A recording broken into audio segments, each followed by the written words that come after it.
में चुप रहती थी, उससे कुछ नहीं कहती थी, कब से मैं दीवानी थी, उससे दिल बेगानी थी। हमने देखा वो आजादी है, आज पहली बार किसी बात है, आज पहली बार किसी बात है, आज पहली बार किसी बात है, आज पहली साजन तुमसे प्यार की लड़ाई में, साजन तुमसे प्यार की लड़ाई में, टूट गई चूड़ियां कलाई में, कलाई में, टूट गई चूड़ियां कलाई में, टूट गई चूड़ियां कलाई में, टूट गई चूड़ियां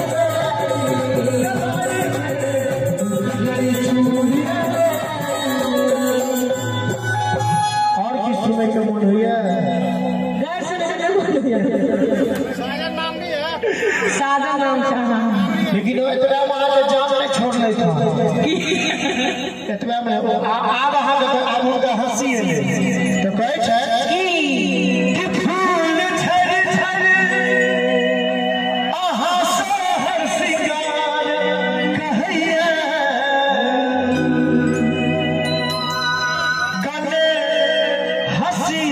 सजनी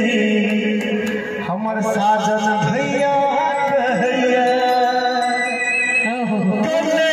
हसियो न सजनी गुलाब कहैया, कने हसियो न सजनी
है